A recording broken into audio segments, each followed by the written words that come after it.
ونصلی ونسلم علی رسول الکریم۔ چھوٹے چھوٹے میسیج سیرت پاک صلی اللہ علیہ وآلہ وسلم سے، تاکہ اللہ تعالیٰ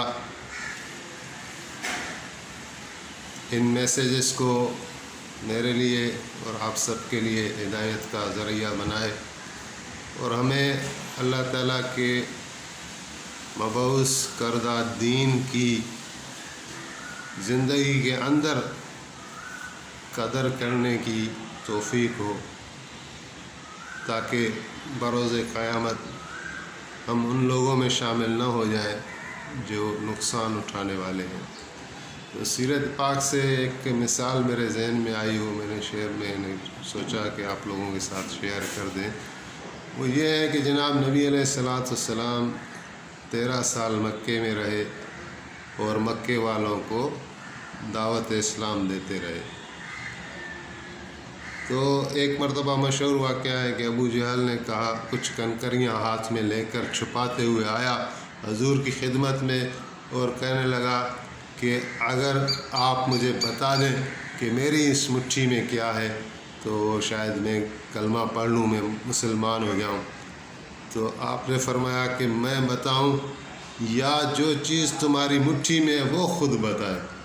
تو پھر اس کی مٹھی میں جو کنکریاں تھیں وہ ایک ایک ہو کر نکلیں اور انہوں نے کلمہ پڑھا اور گواہی دی کہ اشہد ان محمد رسول اللہ صلی اللہ علیہ وآلہ وسلم۔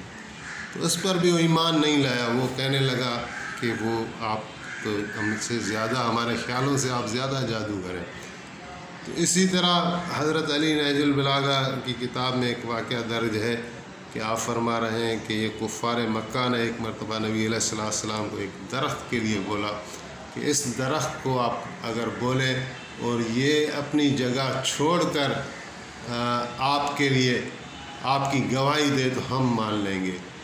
تو اس پر بھی آپ نے یہ کر کے دکھایا، لیکن وہ ماننے کے بجائے وہ یہ کہنے لگے کہ آپ جو ہے ہمارے خیال سے بھی زیادہ آپ کو جادو آتا ہے یا جادوگر ہیں، نعوذ باللہ۔ تو یہ ان کی طبیعتیں تھیں، اور انسان کی یعنی اقسام ہیں۔ ایک طبیعت یہ ہے کہ جتنا بھی کہا گیا ان کو، دکھایا گیا ان کو، بلایا گیا ان کو، لیکن انہوں نے انکار کر دیا۔ اور ایک طبیعت یہ ہے کہ حضرت عبداللہ بن اسلام یہودیوں کے ایک عالم تھے، وہ فرما رہے ہیں کہ جب نبی علیہ السلام مدینہ عالیہ ہجرت کر کے آئے تو لوگ جا رہے تھے آپ کو دیکھنے، میرے جی میں بھی آیا کہ میں اس شخص کو دیکھ لوں جو نبوت کا دعویٰ کر رہا ہے۔ تو جب میں وہاں پر گیا ہوں تو میرے آپ صلی اللہ علیہ وآلہ وسلم کا مبارک چہرہ دیکھا تو میرے دل نے، میرے ضمیر نے آواز دی کہ یہ چہرہ رکھنے والا شخص کبھی جھوٹا نہیں ہو سکتا۔ پھر میں نے آپ کا کلام سنا، آپ واعظ فرما رہے تھے، آپ فرما رہے تھے یا ایھا الناس افشوا السلام واتموا الطعام وصلوا بالارحام وصلوا باللیل والناس نیام وتدخلوا الجنۃ بالسلام۔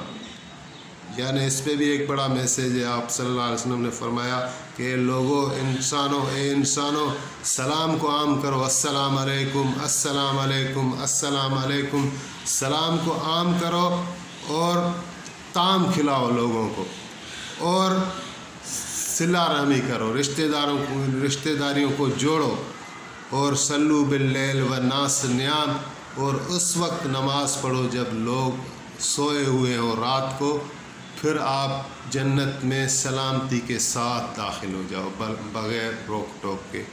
تو عبداللہ بن سلام حضور کی خدمت میں حاضر ہوئے اسی وقت، اور کچھ سوالات کیے، کلام کیا، اور اسی وقت ایمان لے آیا۔